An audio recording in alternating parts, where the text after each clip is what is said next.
पर मुझे समय मैसेज आया कोई बात नहीं, तैयारी तो ऐसे हुई नहीं थी, पर हमेशा मेरे पास जो कुछ नया रहता है, ठीक है ना, क्योंकि इतना ट्रेनिंग हमेशा लेते रहता हूँ, तो कहीं ना कहीं एक्स्ट्रा ट्रेनिंग तो लेके ही रखना पड़ता है। तो आज के मुद्दे की बात तो है नहीं, पर हमेशा आपको सीखते रहना चाहिए, ठीक है ना, सीखना बंद हो जाए। तो ये हमेशा याद रखना कि पैसा जो है आते जाते रहेगा, पर आपका अगर पैसा कमाने के अगर रास्ते ज्यादा से ज्यादा खुलना पड़ेगा, आपको हमेशा अपडेटेड रहना पड़ेगा, ठीक है। तो ये याद रखिए, ठीक है। सभी लोग अपना अपना माइक अनम्यूट रखिएगा, ठीक है, जो भी नए लोग आते हैं। तो सीखने के लिए आपको हमेशा अपडेटेड रहना पड़ेगा, और नए नए जो ट्रेनिंग आते हैं लिख के रखो, ठीक है ना, वही ट्रेनिंग से आप सीखो, पढ़ो उनको और समझो। इसके अलावा कुछ नहीं है सीखने के लिए। तो जो है अपने पास, ठीक है, प्लानिंग कीजिए, ठीक है ना। अभी देखिए, अगर से कोई भी अगर से हमको काम करना है, या कोई भी अगर से बड़ा काम करना है, जैसे ऑपरेशन सिंदूर ही समझिए, तो क्या वो ऐसे ही हो गया होगा? कहीं ना कहीं प्लानिंग किए होंगे बैठ के, ठीक है ना। तभी ऐसे बड़े बड़े मिशन है जो भी है, तो प्लानिंग करके अपने को कोई भी काम को सफल बनाना, तो पहले प्लानिंग करना पड़ता है। तो सबसे पहले प्लानिंग का होती है, दिमाग में होती है। उसका वो प्लानिंग होने के बाद पेपर कागज है, और सब मिलकर फिर साझा किया जाता है ग्रुप में कि इस प्लानिंग पे काम करना है। और जब डिसाइड हो जाता है कि ये प्लानिंग सही है, तो उस पर एक्शन लिया जाता है। तो आपको भी उसी तरह एक प्लानिंग के साथ काम करना है, ठीक है ना। बिना प्लानिंग के काम करोगे तो आपका जो परिणाम है वो बिना मतलब औसत के आएगा। अगर से औसत के नियम के हिसाब से चलोगे, अगर से आप किसी 100 लोगों को टीम में एक साथ एक हॉल में अगर से प्लान देते हो, या फिर सिंगल सिंगल भी एक एक प्लान देते हो, तो 100 लोगों को जब आप प्लान दोगे, तो वहां से 20% लोग आपके हो जाएंगे, ठीक है ना। तो ये आपकी प्लानिंग रहेंगी कि 100 लोगों को मुझे प्लान देना है, तभी आपको 20 लोग आपके साथ काम करेंगे, ठीक है ना। तो ये प्लानिंग होना चाहिए कि कितने लोगों को हमको समझाना है, और किस तरह हमको प्लानिंग बनाए काम करना है, कि दिन में कितने लोगों को समझाना है, महीने में कितने लोगों को समझाना है, वीकली में कितने लोगों को समझाना है। और प्रति घंटे की प्लानिंग होनी चाहिए आदमी के पास, ठीक है ना, कि एक एक घंटा कीमती है, ठीक है ना। वैसे तो एक एक सेकंड कीमती है, उस सेकंड की कीमत उस व्यक्ति को पता रहता है, 1 मिनट की कीमत जिसकी ट्रेन छुट्टी हो, ठीक है ना। अभी अभी प्लेटफॉर्म पे आया और 1 मिनट की तो उसकी ट्रेन छूट गई हो, और उसको बहुत ही इंपॉर्टेंट काम के लिए बाहर जाना था, जहां पे जाना था वहां पे नहीं जा पाया, तो उसको उस 1 सेकंड की कीमत बता रहेंगे, ठीक है ना। 1 घंटे की कीमत उसको पूछिए, इसका 1 घंटा पहले पेपर मतलब जो अच्छा जाने वाला था, तो वो नहीं गया, ठीक है ना। मतलब पेपर के समय पर 1 घंटा लेट हुआ, कहीं ना कहीं ट्रैफिक जाम हुआ होगा कुछ ना कुछ, ठीक है ना। एक दिन की कीमत भी होती है, ठीक है ना। तो वैसे हर घंटे के, हर सेकंड के और हर मिनट की कीमत आपको पता रहनी चाहिए, ठीक है ना। कहीं पे अगर आपका 1 मिनट भी खराब हो रहा है, तो कहीं ना कहीं आपको अफसोस होता है, ठीक है ना। मान लो ईश्वर ने आपको 80,000 रुपए दिए, ठीक है ना। वहां से अगर से आपने 10 रुपए अगर से घूम गए, तो आपको अफसोस होगा क्या? नहीं होगा ना। पर वही अगर से आपके ये 80,000 जो मैं बता रहा हूँ, ये कोई पैसे नहीं है, सेकंड है, जो मिनट है आपके पूरे दिनचर्या के। तो अगर से आपके 10 रुपए अगर से गुम हो गए, तो आपको पूरे 80,000 के लिए अफसोस नहीं करना है, ठीक है ना। 1 घंटा अगर से आपका खराब हो गया, तो आपके पास 23 घंटे अभी भी है, तो 23 घंटे में ऐसा काम करना है आपको कि उस 1 घंटे की भरपाई आपको हो जाए। तो ये होता है, सबसे पहले प्लानिंग करके आपको काम करोगे, तब आपके अंदर एक ये होगा। और आपको दिन डेली की अगर से प्लानिंग करते हो, क्योंकि इसके पहले भी हमारा डेली रूटीन था, सुबह नहाओ धो और सुबह की प्लानिंग करो और शाम को रिपोर्ट दो। ये सब अभी भूल गए हैं हम, ठीक है। तो ये कहीं ना कहीं अभी फिर से दिनचर्या के हिसाब से करना है। नागपुर ट्रेनिंग में अपने रतन सर ने हमको ये सब प्लानिंग करके दिए थे कि किस तरह आपको सीनियर के साथ बात करना है, डेली गुड मॉर्निंग भेजना है, ठीक है। तो ये सब प्लानिंग में होना चाहिए अपने। ये प्लानिंग अगर से करोगे, तभी आपका ये होगा। समय और परिस्थिति हमारे हाथ में नहीं रहती दोस्तों, ठीक है ना। क्योंकि हम जो सोचते हैं हमेशा, वो हमारे साथ नहीं होता, कुछ अलग ही हो जाता है, गड़बड़ हो जाता है। कि हम सोचते हैं कि आज का दिन अच्छा जाएगा, और कभी कभी होता है कि हमारा दिन जिस हिसाब से हमने सोचा था उस हिसाब से नहीं जाता। तो समय और परिस्थिति कभी हमारे हाथ में नहीं रहते दोस्तों। और किस उस बुरे समय में भी और उस बुरे परिस्थिति में हमको कैसे जीना है और कैसे पॉजिटिव देके उसको चलना है, ये हमारे हाथ में, ठीक है ना। मान लो अगर से आप आज गए और अच्छे अच्छे गेस्ट से मिले, और आज का आपका दिन अच्छा गया, पर एक बुरा आदमी मिल गया आपको, और पूरे दिन की वाट लगा दिया, तो वो आप सोचोगे इतने अच्छे लोगों से मिलने से क्या फायदा, ठीक है ना। तो आपको लगा था कि अब अच्छा दिन जाएगा और बुरा दिन चलेगा, तो वो अनुभव है दोस्तों कि उस बुरे दिन में भी आपको अच्छा कुछ महसूस करना चाहिए। फिर समय और परिस्थिति अपने हाथ में नहीं जाता, ठीक है ना। हम कहीं जा रहे हैं खुश मन से और हमारे साथ कुछ हो गया, तो ये हमारे हाथ में नहीं, वो परिस्थिति के हाथ में। जो होना था वो होकर रहेगा, और आपको हमेशा पॉजिटिव रहना है कि जो हुआ अच्छे के लिए हुआ। इसकी एक स्टोरी बताता हूँ कि जो हुआ अच्छे के लिए हुआ। एक बार एक राजा था, और उस राजा के दरबार में एक सेनापति रहता था, ठीक है ना। तो वो हमेशा बोलता था राजा को कि जो हुआ अच्छा हुआ। एक दिन राजा तलवारबाजी कर रहा था और राजा को अचानक से उंगली कट गई, ठीक है ना। ये अंगूठा रहता है, ये कट गया। तो वो सेनापति आया उसके पास और राजा साहब बोलता है जो हुआ अच्छा हुआ, ठीक है ना। तो वो से राजा तो पहले गुस्से में था ही, तो वो बोलता है कि तुमने मेरे अंगूठे कटने पे भी तुम खुश हो, इसका मतलब तुम मेरे दुश्मन हो, ठीक है ना। बाकी ये बोले, और उस सेनापति को उसने कैदी बना दिया, ठीक है ना। फिर कुछ दिन बाद उस वो राजा जो है, वही राजा जंगल में गया और शिकार करने लगा। तो जो आदिवासी जो रहते हैं और जो जंगल के लोग रहते हैं, जो झिंगाला लहुर करते रहते हैं, उन्होंने उसको पकड़ लिया और राजा को पकड़ लिया और राजा की बलि देने वाले थे। अब बलि देने के समय आदमी की जो होती है, कोई भी आदमी का पूरा टोटल अंग होना चाहिए, कोई भी एक अंग भी कटा नहीं होना चाहिए। तो जैसे ही बलि देने वाले थे, तो उसके सेनापति का जो था, उनके सरदार का हाथ उसके अंगूठे पे चढ़ गया, तो उसका अंगूठा ही नहीं था। तो इससे उस राजा की बलि दी गई और राजा आके अपने महल में आया, सबसे सेनापति दिख गया कि तुम सही बोल रहे थे कि जो होता है अच्छे के लिए होता है। अगर से अगर तो मेरा अंगूठा नहीं करता तो आज मैं पूरा जितना मेरा शरीर है वो भी पूरा आदमी खत्म हो जाता, मतलब तुम सही थे। और फिर उसके बाद फिर सेनापति फिर खुश होकर बोलता है कि जो हुआ अच्छा हुआ। अगर से आप मुझे भी कैदी नहीं बनाते और जेल में नहीं डालते, तो कहीं ना कहीं आपकी तो बलि बच जाती पर मेरी तो चढ़ जाती।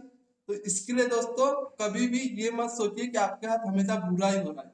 अभी इतनी बड़ी परिस्थितियां कहीं ना कहीं हमको सिखाने के लिए आई है, ठीक है ना, कि जो हुआ अच्छा हुआ, ठीक है। तो हमेशा यही सोचिए कि अपने साथ जो भी हो रहा है अच्छा ही हो रहा है, तो आप हमेशा अच्छा होगा और ऊपर वाला भी आपको सपोर्ट करते रहेगा, ठीक है ना।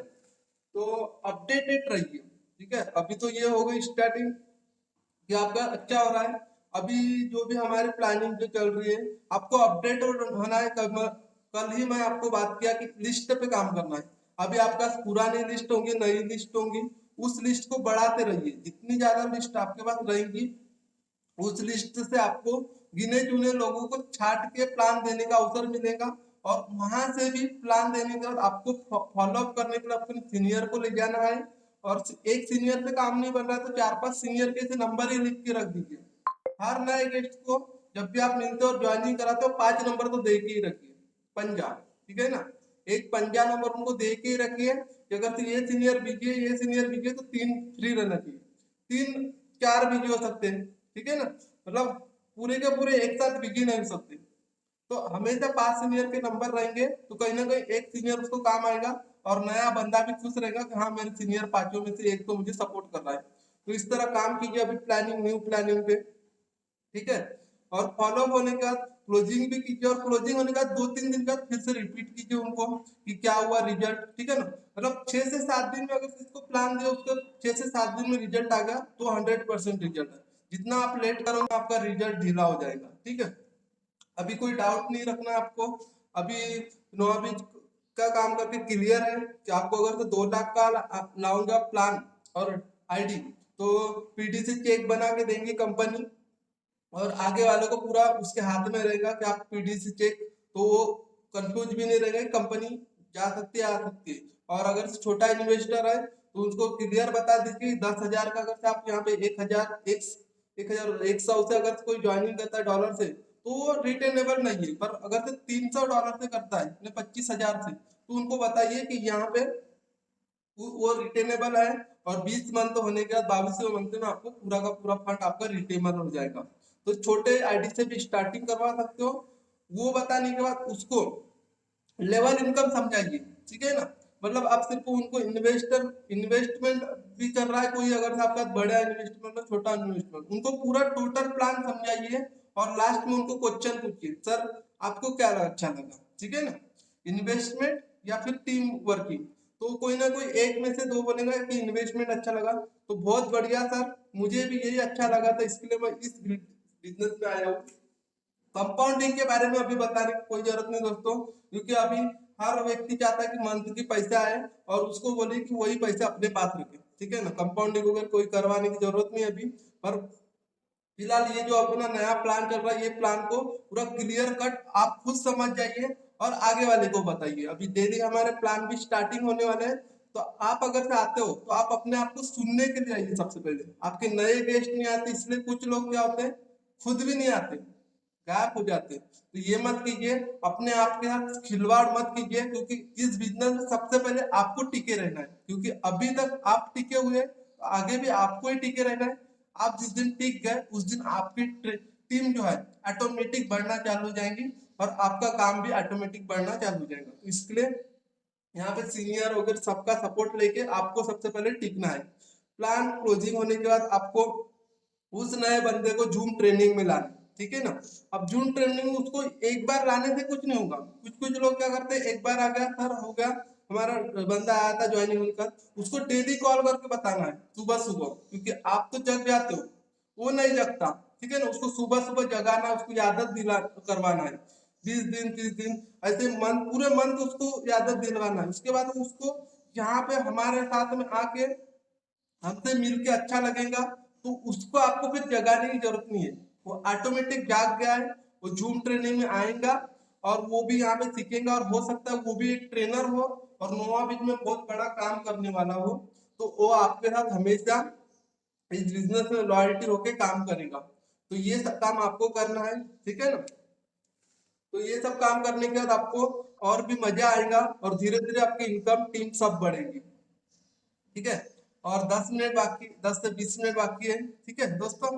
तो ये सब चीजें आपको करना है, ठीक है, क्योंकि समय हमें हमारे पास बहुत कम नहीं है, समय भरपूर रहता है हर किसी का, कोई पार्ट टाइम में भी करता है ना।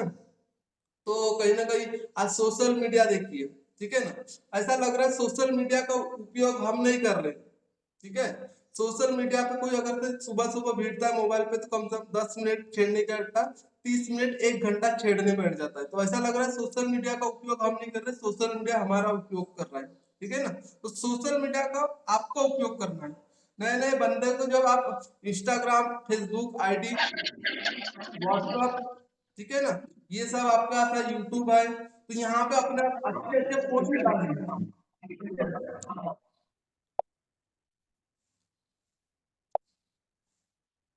अपने अच्छे अच्छे पोस्ट डालिए और वहां पे भी अपने कांटेक्ट नंबर लिख के रखिए, कुछ शायरी वाली इमेज डालिए, ठीक है ना। कुछ अपने व्हाट्सएप स्टेटस भी लगाते हो तो वो भी सोच समझ के लगाइए, ठीक है ना, जहाँ पे आपको, क्योंकि ये सब देख के भी अभी सोशल मीडिया का जमाना है, अभी एआई का जमाना है दोस्तों, ठीक है ना। एक जमाना था रेडियो का, ठीक है ना, सब लोग अपने घर पे बैठ के रेडियो पे सुनते रहते थे क्रिकेट, कि आज सचिन ने इतने रन मारे, एक बॉल पे छक्का मारा, एक बॉल पे, इसी पे खुश होता था। फिर थोड़ा दौर बदला और टीवी आया, टीवी भी आया तो कौन सा वाला आया, एंटीना वाला, ठीक है ना। एंटीना, ऐसे एंटीना रहता था, अगर एंटीना पे कोई पक्षी बैठ गया तो वो खर खर खर खर खर खर खर आवाज करने लग जाता था। फिर उसका थोड़ा दौर बदला, उसके बाद आया और छतरी वाला, छतरी वाला आया, उसमें एक ही चैनल दिखता था जो एंटीना वाले भी दिखता था, ठीक है ना, उसमें 2 3 चैनल आते, थोड़ा कलर हुआ, तो दौर बदला। फिर उसके बाद मोबाइल आया, ठीक है ना, फोन करने के लिए भी टेलीफोन नहीं था इकट्ठे, वो छोटा वाला फोन था जिसमें हम बटन घुमाते थे, एक का सिक्का डालते थे और बातें आती थी। तो उस तरह दौर बदला और धीरे धीरे मोबाइल आया नोकिया का, और नोकिया भी बहुत चला, ठीक है ना, सबके यहाँ जहाँ देखो वहां नोकिया 1100 नोकिया 1100। फिर सैमसंग आया, इस तरह दौर धीरे धीरे बदला और फिर एंड्रॉइड आया। तो अभी एंड्रॉइड का जमाना है। पहले हमको किसी का अगर से एंड्रॉइड रह गया तो वो गेम ही खेलता था, पिक्चर ही देखता था, उसका उपयोग नहीं करता था, ठीक है ना। और जिसने उसको समझा, जब से ये जियो का फ्री इंटरनेट आया, तो आदमी ने मोबाइल को ऐसा चलाया जैसे कि इंसान मोबाइल इंसान को नहीं चला रहा, इंसान मोबाइल को चला, इंसान मोबाइल को नहीं चला रहा, मोबाइल इंसान को चला रहा है, ठीक है ना। किताब पढ़ना बंद कर दिया, ठीक है ना, मूवी देखना बंद कर दिया, घर की टीवी देखना बंद कर दिया, लोगों को के साथ बोलना बंद कर दिया, खेलकूद सब बंद कर दिया, सिर्फ उसी मोबाइल में पूरा ऐसा लग रहा है कि सबको आदमी को खींच लिया उस मोबाइल ने। एक फ्री इंटरनेट कहाँ जहाँ लगा दो वहां ऐसा लगेगा कि पूरा का पूरा गुच्छा यहाँ पे अभी सभा बैठेगी, ऐसा लगेगा आपको। पर ऐसा नहीं दोस्तों, मोबाइल का उपयोग आज भी उतना ही करो जितना हम पहले के जमाने में करते, सिर्फ कॉलिंग के लिए, ठीक है ना। हाँ, वीडियो कॉलिंग की कीजिए, अपने बिजनेस में जूम मीटिंग के लिए कीजिए, अपने अपने आप को सिखाने के लिए कीजिए, अपने नए दोस्तों को बताइए कि इस तरह प्लान होता है, ये सब चीज के लिए कीजिए। पर फालतू रील देखने के लिए, मतलब ये सब जो गेमिंग वगैरह के लिए जो मोबाइल लेते हैं, ये कहीं ना कहीं आपके बच्चों को भी और आपको भी बिगाड़ रहा है। अब छोटा सा हमारा बेबी होता है तो हम क्या करते हैं, उनको पहले खिलौने देते थे। आज के मम्मी पापा तो ऐसे कि दे देते बेटे को मोबाइल, लगा देते वो कार्टून, और उसी को देख देख के बिगाड़ने का काम जो है ना हम ही करते हैं, और बोलते बाद में कि हमारा बच्चा बिगड़ गया पढ़ने में का, ठीक है ना। तो ये सब मत कीजिए। अपने आप को अगर से आप डेवलपमेंट करोगे तो आपके बच्चे भी उसी तरह आ जाएंगे। जब छोटा सा बच्चा होता है उसी समय से उनको खिलौने दीजिए, किताब दीजिए, कुछ अच्छे अच्छे ज्ञान की बातें बताओगे तो वो बड़ा होकर आपको संस्कार दिखेगा। अगर आप भी अगर शुरुआत में बिगाड़ोगे तो आप भी बोलोगे कि कहीं ना कहीं हमारा बच्चा बिगड़ गया। तो ये एआई का जमाना है दोस्तों, तो यहाँ पे आपको सोच समझ के हर चीज सोशल मीडिया पे डालनी है, ठीक है ना। एक फोटो आपकी जो फेस वैल्यू है, इससे भी आपकी पूरी जिंदगी एक तो बदल सकती है, एक तो बर्बाद हो सकती है। इसलिए इसको फेस वैल्यू को भी ऐसे बनाइए जैसे आप अभी ये फेस ही आपका पहचान हो, ठीक है ना। तो सोशल मीडिया पे एक्टिव रहिए, अच्छे अच्छे पोस्ट डालिए, कुछ लिखो, शायरी लिखो, ठीक है ना, अच्छे अच्छे मोटिवेशनल शायरी लिखो, फनी शायरी लिखो, और कुछ ना कुछ डालिए, लोग पढ़ेंगे। और आपका कॉन्टेक्ट भी लिखो, और आप अगर तो कोई बिजनेस कर रहे हो तो उसके बारे में ऐड लिखो कि इतने इतने बंदे हमको चाहिए काम करने के लिए। कोई ना कोई कॉल लगाएगा, कॉल लगाने का उसको थोड़ा बातचीत कीजिए, सर आपको कौन से फील्ड में काम चाहिए, कैसा काम चाहिए, और उसके बाद उसको धीरे से अपने काम के बारे में कॉलिंग पे ही बात कर लो। अगर तो आपको पास का है तो उसको मिल के प्लान दो। सबसे अच्छा प्लान तो मेरे हिसाब से मिल के, जब आप आई कांटेक्ट करते हो, आंखों में आंखें डाल के आगे वाले से सवाल जवाब करते हो और जो बातचीत करते हो, सबसे अच्छा बेस्ट प्लान मेरे नजर में वही है, ठीक है ना। सबसे अच्छा झूठ आप मोबाइल पे बोल सकते हो, क्योंकि मोबाइल पे वो एकमात्र आपकी आवाज ही है जो आगे वाले के तक आपकी जाती है। तो झूठ बोल सबसे अच्छा लोग मोबाइल पे ही बोलते हैं मेरे हिसाब से। और आमने सामने की प्रक्रिया में अगर आप किसी गेस्ट से मिल रहे हो, उससे आप जान सकते हो कितना परसेंट ये आदमी हमारा है और कितना परसेंट नहीं है, क्योंकि उसके आंखों में आपको पता चल जाएगा कि हमारे साथ आएगा या नहीं आएगा। हाव भाव आप देखोगे उसके तो समझ जाओगे। तो इसके लिए सोशल मीडिया से आप कांटेक्ट लाइए और लीड जनरेट कीजिए। आज इतने सारे लोग सोशल मीडिया पे है, हर कोई मामा चाचा भतीजा, हमारे हमारे रिश्तेदार, आपके रिश्तेदार, सब सोशल मीडिया पे हमारे फ्रेंड है। पर हम आज तक किसी को प्लान नहीं दिए, ठीक है ना, सिर्फ उनसे बातचीत करते हैं। तो ये सब चीजों का इस्तेमाल कीजिए, क्योंकि यही चीज है जो आपको 21वीं सदी का बिजनेस, डायरेक्ट सेलिंग, इस बिजनेस में सफल कराएंगे। बाकी ठीक है, 4 तरह की इनकम के बारे में बताइए उनको, ठीक है ना। ईएसबीआई के बारे में, अब ईएसबीआई के बारे में हर कोई तो नहीं जानता, ठीक है। हर कोई को ये फाइनेंस एजुकेशन में सिखाया जाता है जो फाइनेंस में काम कर चुका है, और जो फाइनेंस का काम करते हैं उनको ही पता रहता है ईएसबीआई। ई का मतलब होता है एम्प्लॉय। एम्प्लॉय एक ऐसा व्यक्ति होता है जो पूरी जिंदगी रगड़ रगड़ के एक कंपनी को पूरी जिंदगी दे देता है, और लास्ट में उसको क्या मिलता है, ठेंगा। ठेंगा इसलिए बोल रहा हूँ क्योंकि जिस दिन काम करता है उस दिन पैसा आता है, जिस दिन वो काम करके 60 साल की उम्र खत्म हो जाती है उसको पैसा आना बंद हो जाता है। तो जब जब पैसा आना बंद हो जाता है, जब उसकी जरूरत नहीं रहती, उस समय भी उसको जरूरत रहती है दोस्तों। और उस समय तो उसको ज्यादा पैसे की जरूरत रहती है, क्योंकि जब काम स्टार्ट करता है तब वो एक बैचलर होता है, धीरे धीरे उसकी शादी होती है, मैरिड होता है, और उसके बड़े बच्चे होते हैं, और उसको शादी के लिए पैसे की जरूरत रहती है। आज के दौर में गवर्नमेंट नौकरी वालों को सिर्फ पीएफ या प्राइवेट फंड अपने मन से जेब से भरना पड़ता है, और अभी जो सरकार की तरफ से जो हमको पैसे मिलते थे रिटायरमेंट का, तो वो भी बंद हो गए, ठीक है। तो नौकरी के बदौलत यहाँ पे पैसे कमाना नहीं है, आपको और भी सोर्सेज करना है, तो उनको बताइए कि एम्प्लॉय आदमी जब तक काम करता है तब तक ही पैसे आते हैं, और उसके बाद उसके पैसे नहीं आते तो कहीं ना कहीं वो खाली ही है। ठीक है ना, बोतल में से पानी खत्म हो गया तो बोतल को जिससे फेंक देते हैं ना हम, उस तरह ही एम्प्लॉय का भी काम होने का उसको निकाल दिया जाता है सम्मान मान सम्मान दे के। तो ये एम्प्लॉय आदमी भी खतरे में है।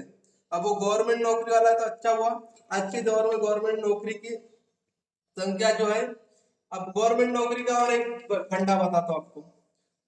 हमको जो प्राइवेट वाले को और गवर्नमेंट वाले को जितना पैसा आता है ना, वो पैसा और कहीं से नहीं आता, सरकार अपने जेब से ही नहीं डालती।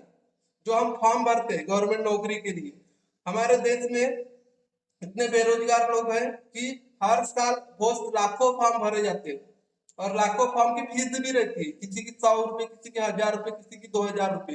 तो वो फॉर्म के पैसे से ही हमारी मंथ की पेमेंट आ जाती है जो गवर्नमेंट नौकरी में पेमेंट काम करते हैं। तो ये भी हमारा देश का हाल है। ठीक है ना, उसके बाद है सेल्फ एम्प्लॉय। अब सेल्फ एम्प्लॉय कौन आदमी है? जिसका दुकान है, खुद का किराना दुकान है, वकील, चार्टेड अकाउंट, इन्होंने अपने नॉलेज को बढ़ाया। ठीक है ना, 5 साल 6 साल जो वकील है, डॉक्टर है, उन्होंने अपने नॉलेज को बढ़ाया। ये किसी के बाद गुलामी नहीं करते, पर ये खुद की गुलामी करते। ठीक है ना, जैसे मान लो एक वकील है, मान लो केस ही नहीं लड़ेगा, उसको पैसा आएगा क्या? नहीं आएगा। डॉक्टर है, सुज्जी लगाना भूल गया, एक दिन उसके दिमाग में लगा, चोट आया और सुज्जी लगाना भूल गया, पैसा आना बंद हो जाएगा। क्या मतलब रहेगा उसका इतना पढ़ाई करने के बाद भी? ठीक है ना, दुकान वाला है, शटर ही नहीं खोलेगा और बंद करेगा, सुबह उठेगा नहीं, शटर नहीं खोलेगा, शाम को बंद नहीं करेगा, तो उसको पैसा आएगा क्या? घर बैठे पैसा नहीं आएगा। मतलब उनके पास स्किल है, वो किसी के अंडर में काम नहीं कर रहे, खुद के लिए काम कर रहे हैं, मतलब पैसा तो है उनके पास, पर खुद के लिए काम कर रहा है, समय दे रहा है खुद के लिए, पर जिस दिन समय नहीं देगा पैसा और वहां पे, तो पैसा नहीं आएगा। मतलब वो प्रेजेंट रहे, उसको भी प्रेजेंट रहना है, बॉस के अंडर में काम नहीं कर रहा है। एक गवर्नमेंट नौकरी वाला इंसान बॉस के अंडर में काम कर रहा है, वो बॉस के अंडर में काम नहीं कर रहा है। उन लोगों को बॉस मतलब सुनने की, बॉस के सुनने की आदत नहीं होती, इसके लिए वो सेल्फ एम्प्लॉय होते हैं। ठीक है ना, उसके बाद होते हैं इन्वेस्टर। अब इन्वेस्टर आदमी बोले तो आपको एक साधारण लैंग्वेज में बताऊं, गांव में साहूकार होते हैं। ठीक है ना, जिसके पास पैसे होते हैं। हम अब पहले के जमाने में साहूकार किसको बोलते थे? जिसके पास बहुत सारा पैसा हो, जो इनको पटेल पटेल वगैरह रहते थे, कोई ज्वेलरी वाला, कोई मतलब वो जो सोने चांदी वाला, उनको साहूकार बोलते थे। उनके पास से हम मूलधन में ब्याज पे पैसे लेते थे, मतलब इन्वेस्टमेंट लेते थे, और उसका हम ब्याज देते थे, तो वो इन्वेस्टर हो गया। तो ये एक होता है इन्वेस्टर। ठीक है ना, तो जो बड़े बड़े कारपोरेट कंपनी में उसका बहुत पैसा है, तो वो इन्वेस्टमेंट करता है। ठीक है ना, और एक होता है बिजनेसमैन, जिसका बिजनेस करने के लिए बहुत पैसा है। ठीक है ना, वो बिजनेस लगाता है, 500 200 लोगों को अपने लिए काम में रखता है, और उसी के बदौलत उसको पैसा आता है। ठीक है ना, किसी को अगर 10,000 रुपए अगर आप पेमेंट दे रहा है ना वो, तो उसके बदौलत वो 1 लाख रुपए कमा रहा है, 90% कमा रहा है उस पर, तब 10% दे रहा है। तो ये 4 कैटेगरी के लोग होते हैं दुनिया में पूरी। ठीक है ना, मतलब 4 कैटेगरी ऐसी, 4 क्वालिटी ऐसी जिससे पैसे कमाया जाता है। पर एम्प्लॉय और सेल्फ एम्प्लॉय लोग आज दुनिया में 90% है। ठीक है, 90% एम्प्लॉय और सेल्फ एम्प्लॉय लोग हैं, और उनकी अगर से आमदनी की बात करो सिर्फ 10%। और बिजनेसमैन और इन्वेस्टर लोग आज पूरी दुनिया में सिर्फ 10% हो गए, और उनकी आमदनी की बात करूँ तो 90% है, मतलब 90% उनकी आमदनी है। तो सोच के देखिए, अगर हमको ये 2 कैटेगरी से वो 2 कैटेगरी में जाना है, तो कहीं ना कहीं बड़ा इन्वेस्टमेंट लगेगा, या हमको साहूकारगिरी चालू करनी पड़ेगी, और यहाँ पे आना पड़ेगा। ठीक है ना, तो ये सब करने की जरूरत नहीं दोस्तों। ये क्वालिटी में आपको इसके लिए बताया कि आपको ये भी नॉलेज रहना चाहिए कि एम्प्लॉय क्या होता है, सेल्फ एम्प्लॉय क्या होता है, बिजनेसमैन और इन्वेस्टर क्या होता है। तो हमारा नोवा बीज में तो ये सब क्वालिटी के लोग हैं। ठीक है ना, कोई एम्प्लॉय है, कोई सेल्फ एम्प्लॉय है, कोई बिजनेसमैन है, कोई इन्वेस्टर है। ठीक है ना, तो मतलब कोई ना कोई कैमरा वाला, कोई डॉक्टर है, कोई वकील है, या कोई किसी की दुकान है, किसी की शॉप है। ठीक है ना, तो हमारे पास सब क्वालिटी के लोग हैं। पर हमको यहाँ सिर्फ इन्वेस्टमेंट और टीम वर्क करके बिजनेसमैन और इन्वेस्टर की क्वालिटी में आना है। मतलब वहाँ एक सोर्स है, यहाँ हजारों सोर्स चालू होंगे, और यहाँ आपको बड़े बड़े इन्वेस्टमेंट लगाने की भी कोई जरूरत नहीं है। छोटा सा 25,000 रुपए लगा के भी आप स्टार्टिंग कर सकते हैं काम, या फिर आपका बड़ा पैसा है 2 लाख रुपए, तो वो लगा के काम कर सकते हैं। और यहाँ पे आपके हैंड बढ़ेंगे, मतलब आपकी टीम बढ़ेगी। आप जहाँ अकेले काम करते थे वहां अनलिमिटेड लोग काम करेंगे। तो इस तरह से आप यहाँ पे काम कर सकते हो और अपने काम को बढ़ा सकते हो। और फ्यूचर में आपको यहाँ काम नहीं भी करोगे, काम नहीं भी दोगे, सिर्फ आप एक्टिव रहोगे और आप अपनी टीम को सिर्फ समझाते रहोगे, फिर भी यहाँ पे आपको पैसा आते रहेगा। ठीक है ना, तो इस तरह से काम होता है। और अभी नोआ भी उस तरीके से वर्क कर रहा है और ये जो मैं बात बता रहा हूँ ये सत्य है। ठीक है ना, आप देखे होंगे काफी सारे लोग नेटवर्क मार्केटिंग में आने के बाद पहले क्या थे और अभी क्या है। ठीक है ना, मतलब सोनू शर्मा हो गया, जिसको आप यूट्यूब पे फॉलो करते हो ना, उस उनमें डायरेक्ट सेलिंग के एक बार डाल के देखिए, सोनू शर्मा, विवेक बिंद्रा, ठीक है ना, अपने वहां उतने दूर जाने की जो बात में दोस्तों, सतीश कुमार तिवारी एसकेटी ऑफिशियल सर के पहले की वीडियो देखिए और अभी की देखिए, उनकी जो क्या थे पहले 2011 में स्टार्टिंग कहाँ से किए थे और अभी कहाँ है। तो ये सब एक नेटवर्क, एक अच्छा एजुकेशन के कारण और अपने आप को स्किल डेवलपमेंट किया और डायरेक्ट सेलिंग से काम किया था और आज बिजनेस कंसिस्टर है, आज बड़ी बड़ी कंपनी में, कारपोरेट कंपनी में आज ट्रेनर के रूप में। तो देखिए उनका नेटवर्क उनकी टीम की वजह से बढ़ा है। ठीक है ना, तो इसी तरह काम होता है यहाँ पे डायरेक्ट में। आप जिस दिन बड़े हो जाते हो, आपका नेटवर्क बढ़ जाता है, आपकी इनकम बढ़ जाती है, सब लोग आपको जानने पहचान करते हैं। तो इसी के साथ यहाँ पे मेरे आज का प्रेजेंटेशन खत्म होता है दोस्तों। और बहुत अच्छी तरीके से मैं आपको डायरेक्ट सेलिंग के बारे में बता दिया हूँ। किसी दिन मेरा प्रोग्राम रहेगा तो हमारा नोवा बीच के प्लान के बारे में भी एक पॉइंट के बारे में बताऊंगा, किस तरह प्लान देना है और किस तरह लोगों को यहाँ पे समझाना है। बाकी क्लोजिंग जितनी जबरदस्त आपके हाथ में, प्लान देने का क्लोजिंग कैसे करना है वो आपके हाथ में। सिर्फ मैं प्लान कैसे देना है बताऊंगा, अब आगे वाले को आपको कैसे कन्विंस करना है वो आपके ऊपर है, क्योंकि इसके जैसे लोग होते हैं उन्हीं को पता रहता है कि इसको कैसे समझाना है। अब आपका सीनियर को भी पता बता दोगे तो नहीं समझेगा, पर लास्ट पे आपको थोड़ा धक्का देना पड़ता है कि सीनियर सर अब इसको सब कुछ तो बता दिए पर हमको कैसे लाना है। तो यहीं पे मेरे दो वाणी खत्म होते हैं। और अगर हमारे senior mister Anuj Kumar Tiwari sir होंगे तो आइए सर, वेलकम है सर।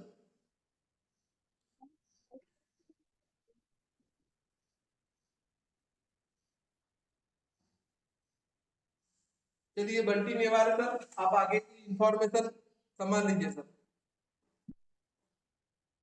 Very good morning.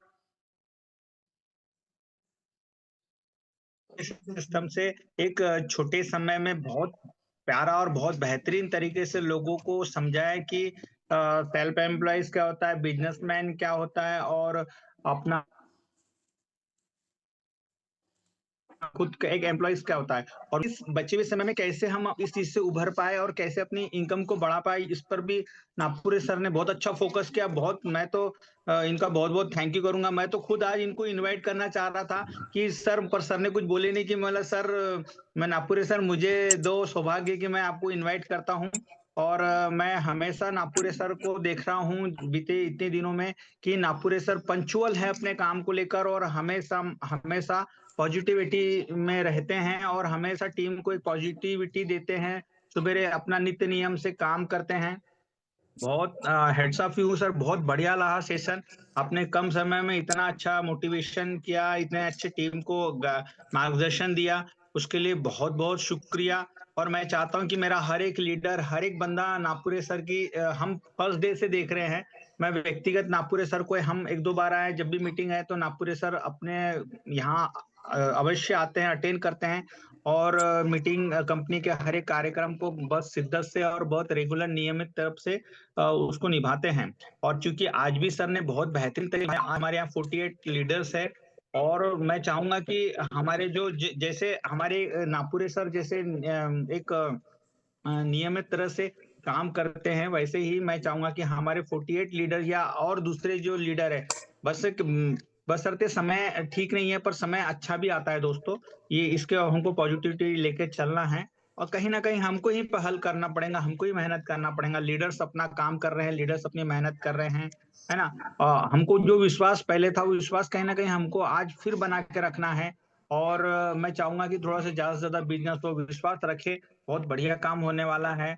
हमको विश्वास है अपने अपलाइन के ऊपर, वो बहुत बेहतरीन काम करने वाले हैं। हमको विश्वास है अपने मैनेजमेंट के ऊपर, सुशील सर, नागमणि सर। नागमणि सर मैंने पहले ही बोल चुका हूँ कि नागमणि सर आए तो जैसे धरती में जैसे शेष नाग ने रखा है, वैसे नागमणि सर ने नोवाबीस का अपने कंधों में, अपने सर पे अपना भार रखा है। और जैसे कि अभी न्यू गाइडलाइन है, जिन जिन की भी आईडी नहीं एक्टिव हुई है या जिन जिन के आईडी में कुछ प्रॉब्लम्स है, वो कृपया करके अपने सीनियर को एक लिस्ट में एक्सेल शीट में बना के अपने सीनियर अपलाइन को करे, है ना, ताकि जल्द से जल्द वो 5 तारीख के पहले वो उसमें सब प्रॉब्लम सॉर्ट आउट हो और वो प्रॉपर तरीके से उसको एग्जीक्यूट कर सके, एक्टिव कर सके, है ना। किसी का अगर कितना माइनिंग गया, लेवलिंग कितना गया है, और क्या बोलते हैं, एक्टिवेशन कैपिंग में, है ना, वो सब थोड़ा सा एक बार अपना फिर से एक खुद जिम्मेदार बन के लीडर अपना खुद करे, क्योंकि लीडर को बहुत बड़े टीम है, बहुत बड़ी टीम रहती है, तो उसके कारण थोड़ा सा प्रॉपर तरीके से थोड़ा सा आप भी थोड़ा सा लीडर को सहयोग करें, है ना। और कितना टाइम बचा है सर? 10 minute, 5 minute sir. हाँ, 5 मिनट, बढ़िया बढ़िया। हाँ, वो पूछना इसमें जरूरी है कि लास्ट टाइम मेरी बात अधूरी रह गई थी और जी सर हो बोलिए गई थी, तो सर। यही है। हाँ, इस अभी के समय में सर प्रेजेंट टेंस में यही है कि आप अपना थोड़ा सा आईडी के ऊपर नहीं, कि थोड़ा सा ज्यादा से ज्यादा ध्यान दीजिए कि क्या क्या कहाँ से क्या है ना। वो थोड़ा सा बहुत सारी इसमें थोड़ा सा एरर है, तो उसको थोड़ा सा प्लीज जितने लीडर्स है ना जी, जो भी लेवल इनकम ले रहे हैं, तो वो आप अपनी टीम को अपनी अपनी टीम को थोड़ा सा वो देख कर आप तो उसका करेक्शन करके तिवारी सर के को भेज दिए, ग्रुप में भेजिए जैसे उन्होंने लिखे हैं, है ना, ओल्ड आईडी और एनबीसी की आईडी, टोटल इन्वेस्टमेंट, है ना, वो सब आप जैसे प्रॉपर तरीके से लिख के आप थोड़ा सा इसमें भेज दीजिए ग्रुप में, या तिवारी सर को डायरेक्ट भेज दीजिए। तिवारी सर, वो अभी लास्ट टाइम जैसे हमारी मीटिंग हुई थी, तो सुपर टॉप 20 की, तो वहां पर भी सर ने बोले थे, तो नागमणि सर ने संडे के दिन बैठ के शायद उसको क्लियर करा दिए थे, है ना, बहुत सारे।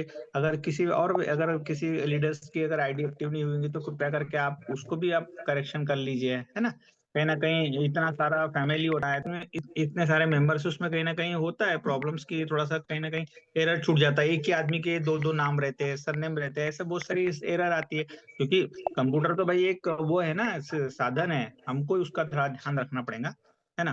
तो मैं ये चाहूंगा कि आप लोग ना थोड़ा सा इस बात को थोड़ा ध्यान देकर, और लीडर्स को जो हमारे अपलायंस है उन लोगों का सहयोग करें, क्योंकि उनको भी बहुत सारे काम से रहते हैं, यानी बहुत सारी वो रहती है, तो उसको थोड़ा सा आप अपने अपने स्तर पर, क्योंकि आप भाई उस चीज को अच्छे से समझ पाएंगे, भली बात समझ पाएंगे कि कैसे हमारे हम कौन है, हमारे जैसे एक दो नाम रहेंगे तो आप ही उसको जस्टिफाइड कर पाएंगे कि ये नाम नहीं, ये फलाना फलाना फलाना फलाना, है ना।